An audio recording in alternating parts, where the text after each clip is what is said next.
ایک سوال یہ بھی آیا ہوا ہے کہ آج کل جو دارالعلوم دیوبند کے فتوے کے مطابق گھروں میں، حال میں یا کسی کھلی جگہ میں جو جمعہ پڑھنے کی نوبت آ رہی ہے، تو چونکہ عام طور پر عام نمازوں کے مقابلے میں جمعہ کا جو اہتمام ہوتا ہے اس میں خطبہ بھی ہوتا ہے، تو جمعہ کے خطبہ عام طریقے پر لوگ نماز پڑھانے والے اس پر قادر نہیں ہوتے، تو پوچھا یہ جا رہا ہے کہ کیا کوئی نابالغ طالب علم جو عربی وغیرہ پڑھا ہوا ہے وہ خطبہ دیکھ کے پڑھ سکتا ہے یا زبانی دے سکتا ہے، تو کیا نابالغ کا خطبہ درست ہوگا، یا ایک شخص جو ایک جگہ جمعہ پڑھا چکا ہے وہ آ کر کے یہاں خطبہ دے دے، یعنی ایک ہی آدمی دو جگہ خطبہ پڑھے، یہ طریقہ اختیار کیا جا سکتا ہے؟ یا اسی طریقے سے بعض لوگ اور سہولت ڈھونڈتے ہیں کہ کسی اور جگہ خطبہ ہو رہا ہے، ہم اس کو آن لائن سن لیں اور اس خطبے کو کافی سمجھیں اور جمعہ پڑھا دیں۔ تو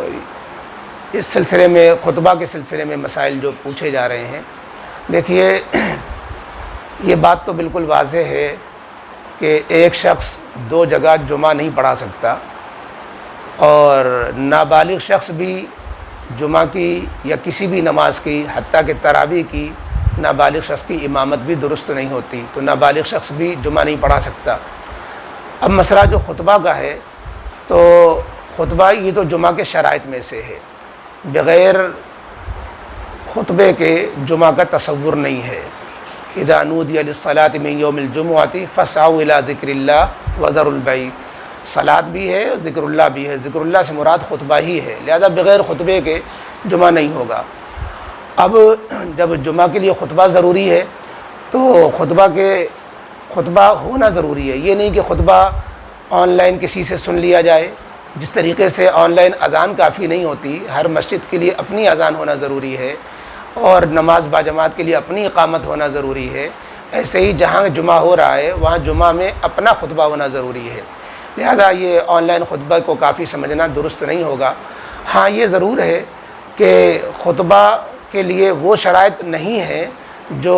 نماز کے لیے شرائط ہوتے ہیں۔ مثلا خطبہ اگر کوئی شخص بے وضو دے دے تو اس کا خطبہ کراہت کے ساتھ معتبر ہو جاتا ہے، اذان جس طریقے سے معتبر ہو جاتی ہے، اس لیے اس میں اتنی تو گنجائش ہے کہ اگر کوئی خطبہ دینے والا نہیں ہے اور ایک شخص ایک جگہ خطبہ دے کر جمعہ پڑھا کر آیا اور وہ آنے کے بعد یہاں اگر اس نے خطبہ دے دیا